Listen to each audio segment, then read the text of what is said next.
Good morning and welcome to another edition of the Astro Weather. This is Robert Phoenix, and hopefully you are you. Let me check my mic here. Yeah, we're good. We got the USB Lavalier Mic Pro 31B 2:0011 in full effect. Okay. This hack got me in trouble on Friday. It elicited a conversation about the Cleveland Indians and baseball in general with Russ. And some people thought it was a bit rude and trite, even a tad narcissistic, to talk about baseball when we're supposed to be talking about Gaza and Epstein and all the dreaded issues of the world. But it's the way it goes sometimes. All right. How is everybody? I hope you're having a wonderful morning, a great start to your day, or wherever you are, that your day is unfolding beautifully, as it should. Not as you'd like it to be sometimes, but as it should. Sometimes there's those should days, or there's those days where, guess what? You are throwing some curveballs or knuckleball, perhaps, using another baseball metaphor. In which case, life is interesting. And it's what you do with it. Woke up this morning, it was 30 degrees. By the time I hit the road, it was 28. And, it wasn't bad. I mean, I'm okay with cold weather. I don't like freak out with cold weather. I actually kind of like cold weather. But it wasn't like damp and kind of dreary, rainy, sleety cold. It was like clear cold. And I can certainly deal with that even better than just your regular winter cold sludge. Anyway, we're here to talk about astrology and the astrological weather. But it's interesting too, right? Because here we are in the northern hemisphere with Saturn, and at one point in time, Saturn is really the only planet that is visible to the naked eye. So for the longest period of time, it was the only thing that we could see, and it was the smallest point of light. So therefore, we thought it was the furthest place, or the furthest kind of orbital luminary, in which case it represented, the coldest place. Right now, that's reserved for Pluto, cold like hell, Pluto.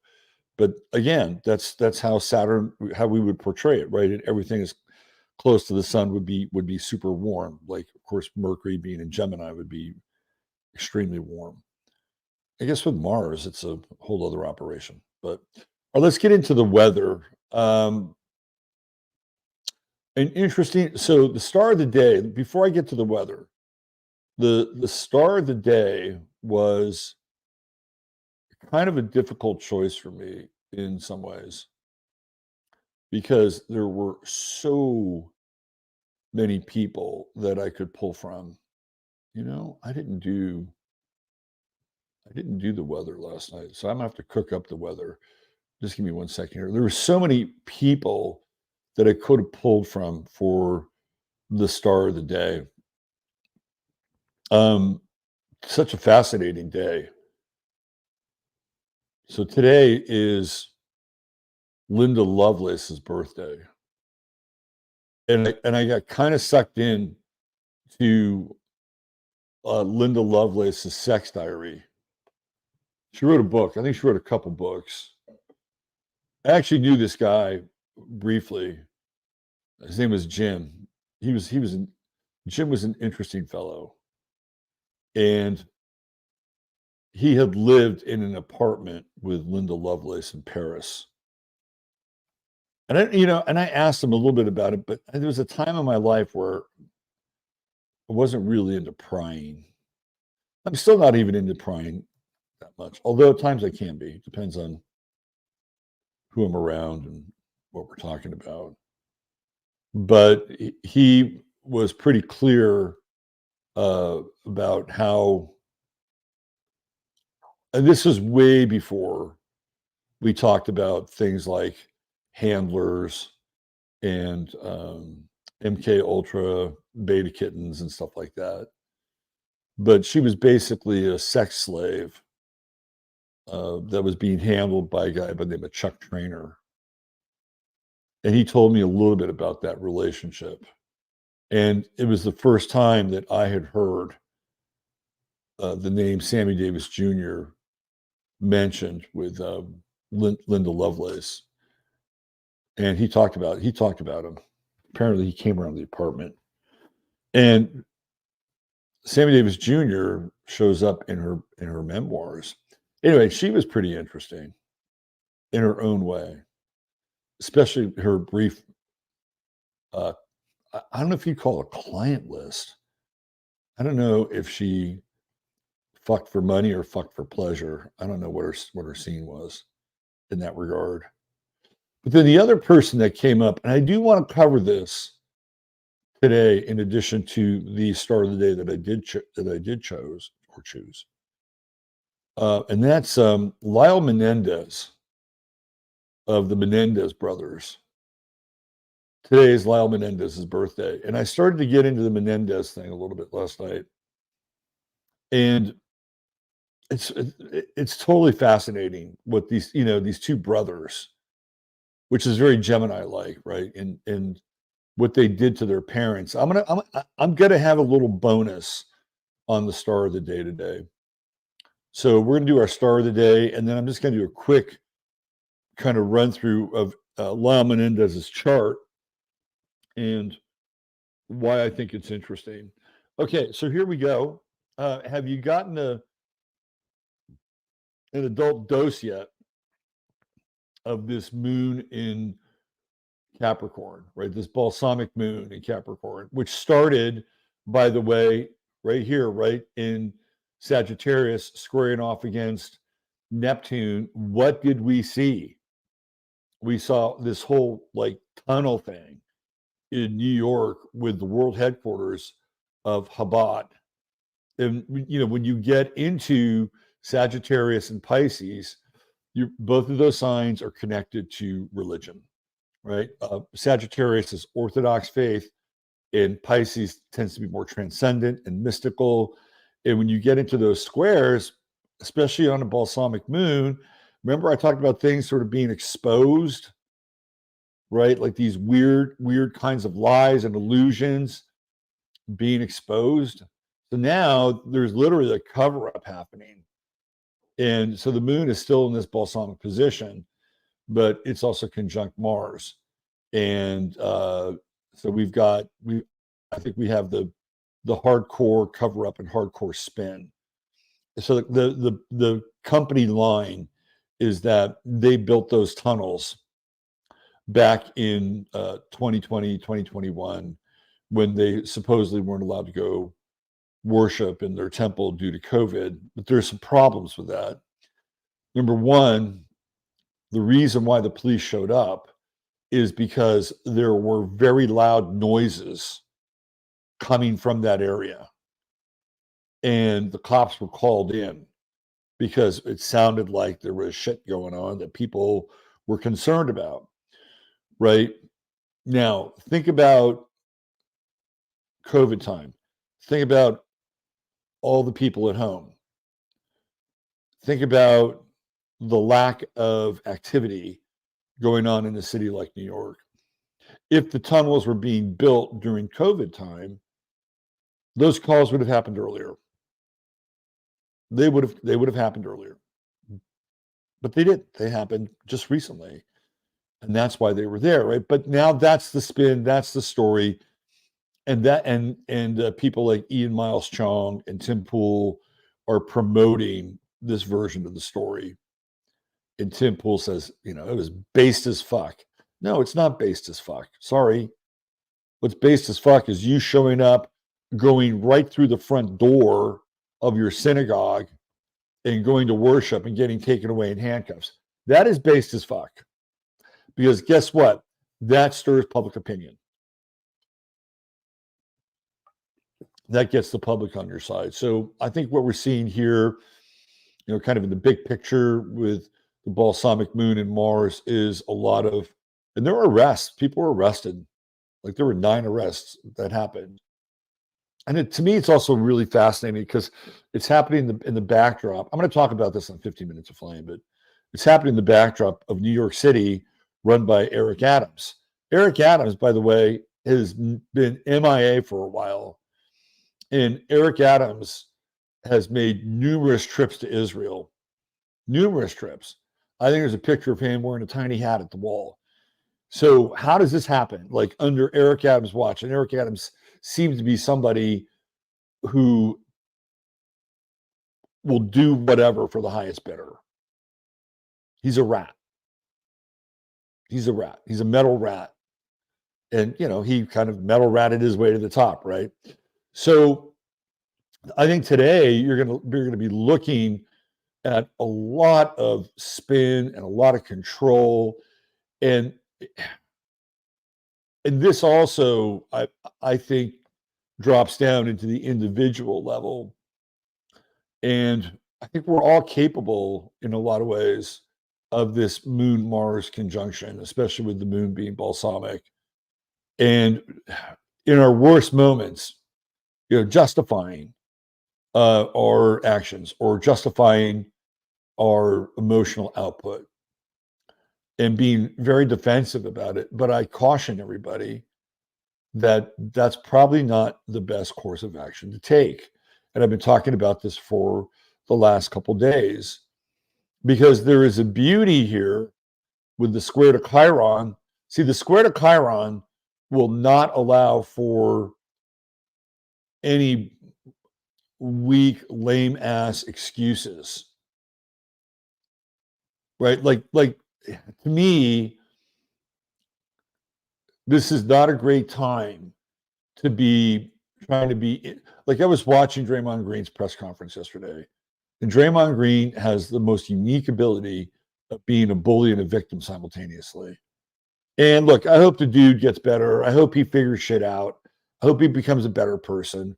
Really, I hope he finds God is really what I hope happens to Draymond Green. Because at the end of the day, that's the only thing that ultimately we're going to have to answer to. Not his teammates, not Steve Kerr, not, Malika Andrews, not a fan. There's only one entity, right? So for everybody out there, I hope you get your relationship with that entity right. But right now, it doesn't, with the square to Chiron, it does not support this hanging on and this justification. Well, I did this because I had to, or I did this, like the square to Chiron is not supportive of that at all. The square to Chiron is like, so everybody else has issues. Everybody else has problems. Everybody else has, Draymond Green is worth a shit ton of money. And yet we're supposed to care about his antics and how, he's let Steph and his teammates down. I could give a fuck. Right. But then again, it's a classic tale of how even, ungodly amounts of money won't make things right. Right. You could have all the riches in the world and you could still be spiritually impoverished. That is true. That is absolutely true. So today, and as we move, even with Mars, Mars is just going to start, keep marching towards Chiron. And you cannot expect people to have a whole lot of sympathy right now for what, and that, by the way, trends upwards into the political arena or the realm of these supposedly inept decision makers. Like, we just don't have a lot of sympathy. We don't have a lot of like, oh, gee, poor son of a bitch. There's only so much emotional credit that we can extend. And just as, we're reaching the limit, theoretical limit of the fiat money system, right? Because there is a limit, believe it or not. We're also reaching this limit simultaneously of what we can stomach and what we will allow to pass as leadership or demonstrative action. That to me, so that's going to happen on two levels, right? That's going to happen out there, and you're going to be able to see that. And people have had it. We always say this, that they've had enough, but really the water line is right about here, right? And people have had enough.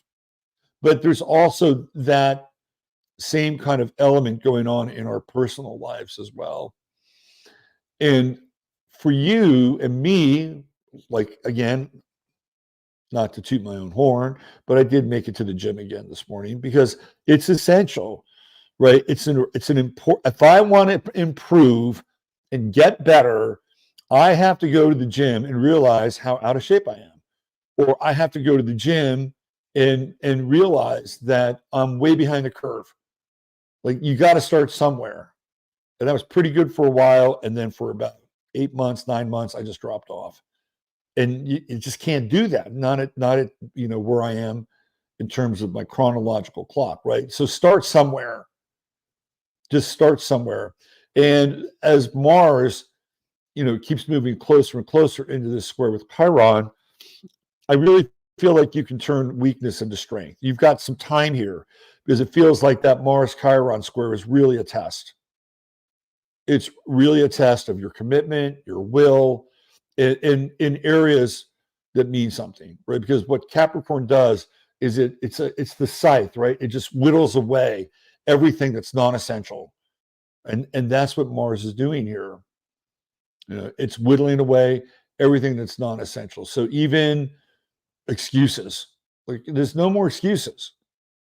And so again, we're going to be seeing more and more of that. But today, with the moon conjunction with Mars, I think it's really spin central. So we have a trine here with Jupiter, which is also, I think, really interesting and providential, which means that if you do put in the work, right, and even with this balsamic moon and letting go, like, there's a lot of letting go here. And here's another piece for you. If you haven't accomplished things where you've set goals and you haven't met them, or you may have fallen short, let it go, right? Don't, like, I think I think the past is a good reminder to make sure that it doesn't happen again in the future, right? But there's a point of diminishing returns where we're kind of haunted by those things. In a lot of ways, we become captive. We're held hostage by things from our past, and they keep us really from moving on. And that's the beauty of this balsamic moon. Last night over on Sirius Sports, we got into a really good discussion about this whole idea with mental health and how they're using this mental health sort of program to get men in sports to move into the realm of pharmacological or pharmaceutical solutions, right? Like taking meds. And it was a really interesting discussion. And one of the things that came, I don't know if he's in the chat today, but Sigurd was with us last night, and he's totally fucking hilarious and brilliant. And one of the things that he said really popped out, and that was and I'll throw this out to the women as well, but for men, like reliving their trauma again and again and again, or revisiting their trauma again and again and again to heal their trauma, is ultimately disempowering. And I thought to myself, well, that's really interesting, because I think there's a point of diminishing returns. And that's where this moon and Mars trine Jupiter comes into play. Like, again, Mars is all about making things happen, like, fast. And the moon is the past. It literally is the past here in the balsamic phase, right? So you can just cop to it, right? Just cop to whatever you didn't do or accomplish, and just say, you know what? I'm just not going to let this fucking happen again. And have some resolve, right? Because there's a payoff for that. And that's that trine with Jupiter. So hard work, staying on point, staying focused, letting go of the detritus and the baggage right now really pays off. And again, as Mars moves forward, even with the moon, right? We're going to get the moon tonight, or for later today and tonight, early morning for people in other parts of the world. This moon's going to come into trine with Uranus, and things happen fast. Like, the letting go process can be resolved very quickly. very quickly. Like you don't, this is the beauty, I think, of that balsamic moon in Capricorn, which is merciless. Just let it go. Is it serving you? Like, are your connections to the past, your emotional beliefs, these ossified memories, are they serving you? And it's all set up now where you can just, leave it all behind. That's a clue today for the musical track for 15 Minutes of Flame, which, by the way, the link is in the show notes. So I know I'm focusing a lot here, but I think it's very important because we're going to have this new moon, right? And it's the last new moon conjunct Pluto that we're ever going to have.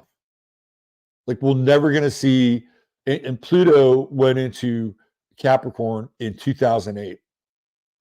So if you do the math, this is 2023, we've had 15 years of new moon conjunctions with Pluto at some point along the way during that transit. This is the last one. And I feel like it's really interesting because as Pluto moves forward and moves into Aquarius in a mere, 12 days from now, what you bring into the new time is going to be very dependent upon your relationship to this transit with the Moon Pluto conjunction. Because remember, as soon as it goes to 0 Aquarius, it's going to be the same degree of where Pluto is going to be in 12 days.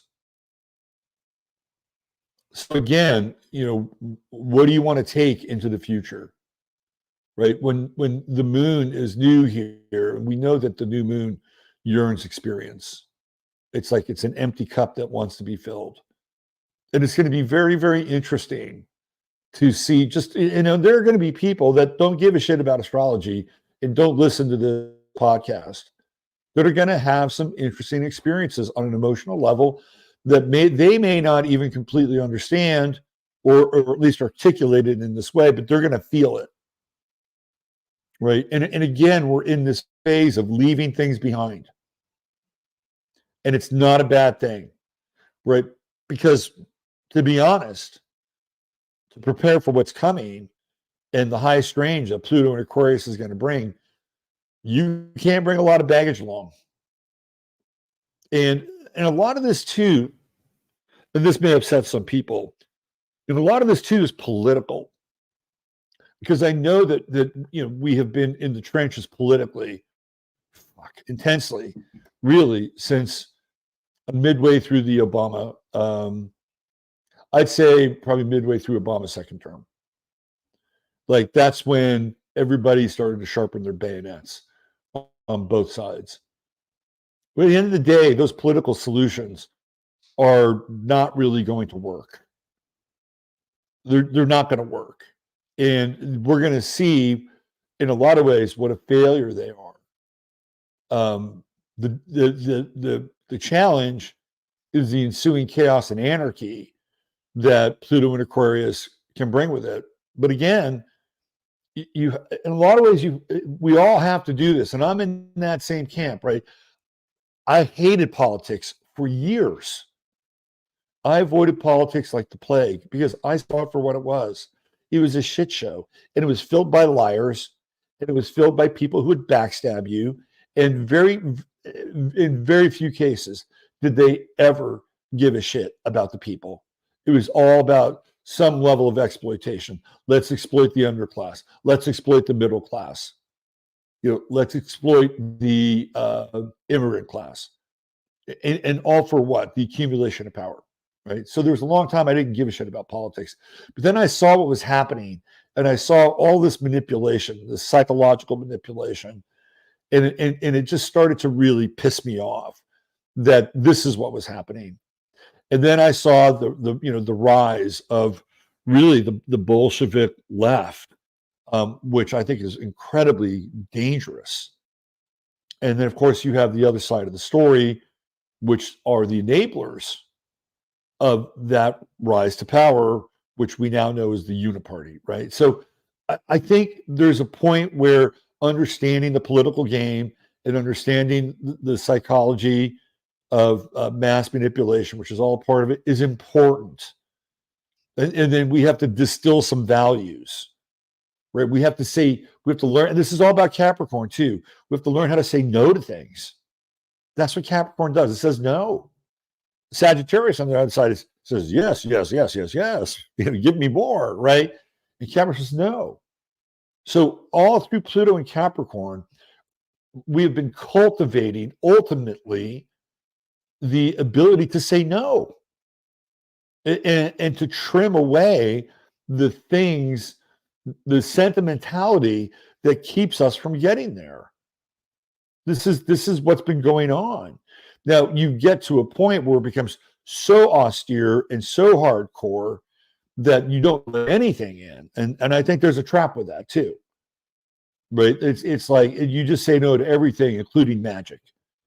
And including the potential for the transcendent and the beauty of things like nature, right? It's just like everything just becomes so hardcore, and they're a shill, and they're a mason, and they're a devil, and they're a Luciferian. And look, there's a lot of truth to that, but that's the other side of this, right? That's the overcultivation of no. And when we get into Aquarius, a lot of this stuff is going to be irrelevant. Just trust me on this. It's going to be irrelevant. And what's going to be relevant is how we're going to operate in a new realm with a new form of consciousness and all the challenges. And in Aquarius, there will be challenges that go along with it. And we're going to realize, and this is what we're doing as we're cycling through Pluto and Capricorn, we're going to realize that the solution to many of these things are going to be very different than what we thought. And I'm just going to leave it there at that. Let's see what else we have. We got Mercury there right at the edge, galactic center. Boom, Mercury's on the galactic center in Sagittarius. So this is a big truthy day. Don't cast pearls before swine with a Mercury-Neptune square. Make sure you're sharing whatever you need to share for people that are ready to hear it. You'll know it. You'll know if you're in a place where you can effectively share or not. And I'll tell you how. And I've talked about this before. So in Carlos Castaneda's work, whatever you think of Castaneda, the guy had some fucking brilliant insight. And one of the things he talked about is this thing called the assemblage point, which is supposedly back here, right, like at the top of your spine, connecting your spine to your neck, and then up to your, so that's where the assemblage point is. And the assemblage point allows us to gain information immediately about who we're interacting with and the legitimacy of how we can interact with them. So you will know how much you can share by whether or not your assemblage point is open. So if you're with an individual that between two subtle bodies that are communicating right outside of the physical space, your assemblage point can quickly identify what level of shared communication you can have with that person. And you'll know it if you have to force your words out. When you have to force your words out, you better stop. Now, there are times when you are in a situation where you are forced to force your words out, and that's different, right? Like if you're in kind of a heated interrogation, or like you're at work and you got to sit down with the supervisor or whatever, right? Like you're being forced to talk at that time, unless of course you say, hey, I want HR in here. That's different. This is more along the lines of something that's volitional. So that's how you know who and what you can share with. If you have to force your words out, stop. Just stop. You're being told something. There's not an open channel between you and that person. Move on. If you find that it's an easy share between you and the other person, hello. Assemblage point is open, right? So that's a little nugget there for you with the Mercury-Neptune square. All right, let's get into our star of the day. Now, again, you're going to get bonus star of the day today. Where are we? Okay. All right. So today, let me get the banner up. I always use the banner afterwards. So I'm still waiting on Chris's new secret elixirs. They're going to change the world. No, really, Chris is I think he's way ahead of the curve with CBD, by the way. I think he's a friend and a sponsor, but I'm pretty objective about this stuff. Okay, so today's star of the day, the True Hemp Science star of the day, is none other than, well, where'd it go? That's not what I want. Come on. Come on. Did anybody watch Married with Children? I never watched that show. There was somebody who was kind of raving about it, and they've been binge watching it. I always thought it was mean, but that's just me. I bet if I went back and watched it, it'd probably be pretty funny. Okay. Here's your True Hemp Science star of the day. It's Mr. George Foreman. Mr. George. You know, there's only a couple of images of George Foreman in color from this shot online, and one of them belongs to a photographer who charges $1,500 for a signed print. I'm like, do I want to use that image? Probably not. So let's talk about George Foreman. First of all, we know he's a Capricorn because of the day that he's born. It's very interesting that him, Ali, and I always get a little confused with Frazier. I think Frazier is also a Capricorn. So three great heavyweights. If Frazier's not a Capricorn, he's right on the cusp of Capricorn Aquarius. Three great heavyweights, all born in the same month, different years, but the same month. George Foreman, by the way, is a time twin of Linda Lovelace. Linda Lovelace is born in the same day in the same year as George Foreman. And they both have that Mercury-Mars conjunction in Aquarius. Interesting, right? So he's not only a Capricorn, but he also has Saturn on the ascendant. And the thing that I always found fascinating about George Foreman, which fits his sign, but also fits his ascendant, is that he got better as he got older. Like, he won the heavyweight championship at an advanced age. And, you know, he was carting around, you know, a lot more pounds than he did when, you know, he won it the first time when he beat Joe Frazier's ass in Kingston, Jamaica. I saw that fight on closed circuit TV with my father. And we were at the Oakland Coliseum, and I told my father, I said, I think Foreman's going to win. And Joe Frazier at that time was the heavyweight champion of the world. He beat Muhammad Ali. And I told him, and he fucking beat him in the second round. Like, Joe Frazier was lucky he got out of the first round. And all these people who paid all this money, right? Because back then, you know, going to a closed circuit fight in a you know, big auditorium was kind of a big deal, and it wasn't really cheap. But in a weird, you know, so you want to fight, right? You're paying all this money, you get to see the undercard, whatever.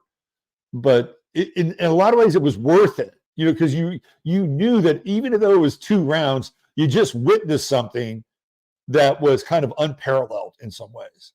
Like, George Foreman hit Joe Frazier with an uppercut so hard that Joe Frazier, his feet left the ring. Right? So Saturn on the ascendant gave Foreman a really good second act in his life. And, you know, he wound up kind of eclipsing Ali, you know. So as Ali was degrading, you know, Foreman is pushing the George Foreman grill on TV, and he becomes lovable. like everybody winds up loving George Foreman. And a lot of people don't know this, but when he was a boxer, a lot of people did not like George Foreman. They thought he was a big kind of a, sort of, heavy character, right? Like he came across as this machine, right? This kind of brooding, merciless, machine. And with the likes of Ali, who of course was Mr. Personality, and Joe Frazier, who was the working class hero, the everyman's fighter. Like Foreman was just this, this kind of like golem, right? He wasn't really well liked. And this is a guy that he won the gold medal in the 1968 Olympics in Mexico City. And the reason I use this picture is because of the moon, right? He has the moon on the midheaven. And again, I don't care what sign the moon is in. Here it's in Gemini. The moon is always ruled by Cancer, right? So here he's got a Gemini moon. Okay, it helped him be a pitch man. It also, in a lot of ways, that with Uranus sort of create the story of his career. Like he has this career where he meteorically rises to fame by whooping Joe Frazier's ass. And then he loses to Ali in Kinshasa, Zaire. And what's interesting about Ali is that Ali has Mars in Taurus at 2 degrees. So Ali's Mars was right on Foreman's true node. And I think that is a very strong indicator that, number one, they weren't enemies at the gate in a past life, but in this lifetime, clearly there was heavy duty conflict there. And then, of course, Ali wins that fight. And it's a long road for Foreman after that. He doesn't get back to the heavyweight crown, and he fights a lot of guys along the way. Jerry Corey, Ron Lyle, Ken Norton, right? And there were a lot of really good heavyweight fighters back in the day. And he said that Jerry Corey, he said that Jerry Corey was one of the hardest punchers he ever faced. He said that him and Ron Lyle, he said that when Corey hit him, right, it shook him to the core. But the moon, on the midheaven is very different than the sun, right? The path, first of all, it's kind of in the 9th house. So of course he's going to do well in Mexico City, right? Which is a foreign country. But it's also the word I would use for the moon on the midheaven is peripatetic. Like there's kind of these faded moments with the career. And so Foreman went through kind of a dark phase. He went through a very dark phase. And, Uranus is shocking. So in as much as the win against Frazier was shocking, the loss against Ali was shocking as well, right? But the moon, to me, again, being the ruler of Cancer, tends to be very conservative, right? And here he is, he's waving the American flag in Mexico City. And what's interesting about this is the Gemini effect, because in track and field, you had Tommy Carlos and Lee Evans, John Carlos, Lee Evans, and Tommy Hines. And all those guys were the speedsters of the American track and field team. And I think they finished 1, 2, 3, gold, silver, bronze. And they all got up on the podium and did the black power salute, right? Like, just think of that. That happened in 1968, which is a very radical year. In the meantime, George Foreman, who I believe beat the Russian champion, is waving the American flag. And if you saw this picture, you would see that he's got blood on him, right? It's the color picture is really interesting. And I think in a lot of ways, it speaks to Foreman and this opposite effect. Like on the one hand, you have the black power guys, and the other hand, you got a guy that's waving the American flag, loves America, right? So to me, his chart is really interesting. And Pluto in the 12th house, which I've talked about before, people at Pluto in the 12th house are driven. Foreman, Tom Brady, Muhammad Ali, Pluto in the 12th house, Donald Trump, Pluto in the 12th house, Madonna, Pluto in the, whatever you think of any of these people, they're driven, right? There's something at a soul level, right? that possesses them and obsesses them to break out, right? To break out of that 12th house. And clearly, Foreman has done that. Also, he had a bunch of kids with Jupiter in the 5th house. And guess what? They're all fucking named George, which I think is crazy. But he's kind of crazy, right? Mercury Mars conjunction. George Foreman is no dummy. Like he's actually really smart, right? He's crazy like a fox. And over time, he became, just more lovable than when he was about. I wonder, I think there was probably a period where financially he took a big hit. I mean, you can just see this with Neptune here in the 2nd house, squaring Jupiter and squaring the sun. But I think Foreman's okay now. I think he's probably, pretty fine financially. All right, so there's your True Hemp Science star of the day, Mr. George Foreman. A great American, a great boxer, a great personality. They don't make people like George Foreman anymore. Okay, so because he's the True Hemp Science star of the day, all you got to do is go to truehempscience.com. If you're interested in CBD and want to incorporate CBD into your daily life, that's a great place to start. Totally great place to start. And all you got to do is if you spend $100 or more, type in 15MINS, that's 15MINS when you check out, and you will get the goodie bag. And the goodie bag is a good thing, trust me. $150 or more, you get free shipping, and there's always a 30-day money-back guarantee. Now, don't go anywhere because I do have a little bonus star of the day. And because I was fascinated about this when I punched this up last night. So the bonus star of the day is Lyle Menendez.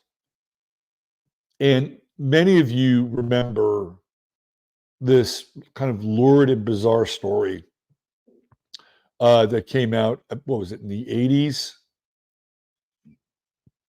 With Lyle and Eric Menendez. And how it's a weird brother story, right? And they killed their parents. And, the way it was set up is like the police come and then they're sobbing. It's like they came home, to find their parents, murdered in their home.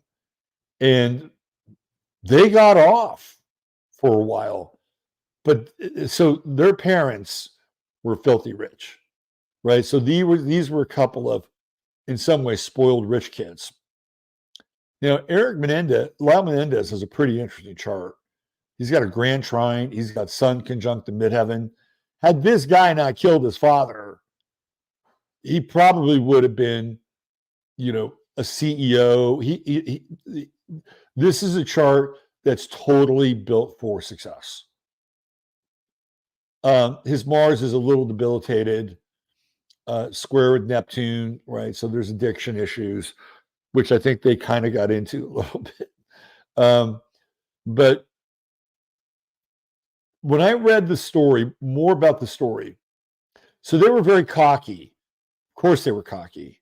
They grew up in privilege, and their father, I think, was one of these kind of type A assholes who kind of built a fortune in video distribution. Now, I don't know what kind of video distribution Mr. Menendez Sr., maybe it was just, legit videos. Who knows, right? But built a fortune. And they started off in Calabasas. And both the boys were involved in petty crime. They kind of ran with a petty crime gang. And then they continued to do that once they moved to Beverly Hills. And then, of course, they wind up killing, the mother and the father. But then they started to, buy all this shit after they killed them. So they started to buy all these fancy cars, fancy watches, booking tennis pros. They even opened their own chicken and fry restaurant. Okay, these guys showed very little remorse after the death of their parents. So what happened eventually is they got put on trial. And their defense attorney was a woman by the name of Leslie Atkinson, who was an incredible lawyer. And the defense that she built for both of them, but particularly Lyle, was the fact that his father routinely beat him and humiliated him. And when I look at this chart, I think that is absolutely 100% true, right? Saturn, that's the father in Aries in the 12th house, which, by the way, is intercepted. So people don't understand the nature, right? The nature of Saturn here. Like, he's a Taurus rising. Oh, look at all this opulence. Look at all this wealth. That's what they don't see what's going on behind the scenes. And then here's the Saturn Uranus and Saturn Pluto, mostly Uranus, but Pluto coming along for the ride, opposition. I think he did beat the hell out of him. I think he did humiliate him, right? The father shows up here as kind of a type A asshole. And I think that, and again, I'm not trying to get Lyle Menendez off the hook, but I think at the end of the day, he and his brother said, fuck you, we've had enough, right? So it's a weird situation in that they grow up in privilege, they get a lot of what they want, but then they're still in this kind of heavy-duty rebellion phase where they're involved in petty crime with all these probably other rich kids, right? So who knows? Maybe that's some kind of training. Who knows? So it's an interesting example of how two things can both be correct. How did they get to this point? Well, clearly, how they were raised has something to do with it, right? So maybe they got maybe Lyle got the achievement gene through his old man, which kind of looks like, but at the end of the day, that shit was not going to go down, right? I mean, he was not going to ultimately allow his father to completely berate and humiliate him. Now, I don't know what the story with the mother was. Maybe she was just collateral damage, because clearly the mother has a very different role in this chart with the moon in Taurus and part of this grand trine. If they could have made a side deal with the mother, I'm sure they would have. But it was like, in order for the story to work, she had to go too, right? They made a business decision. He made a fucking business decision.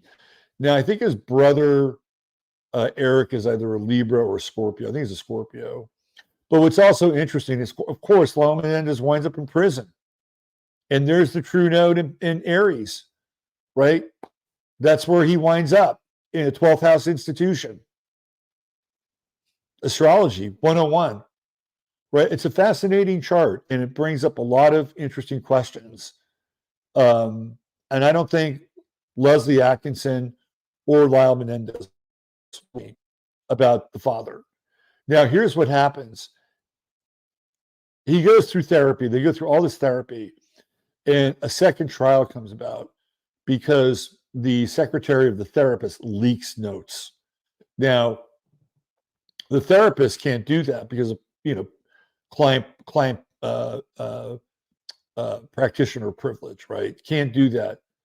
But that doesn't mean the secretary couldn't do it, and she did.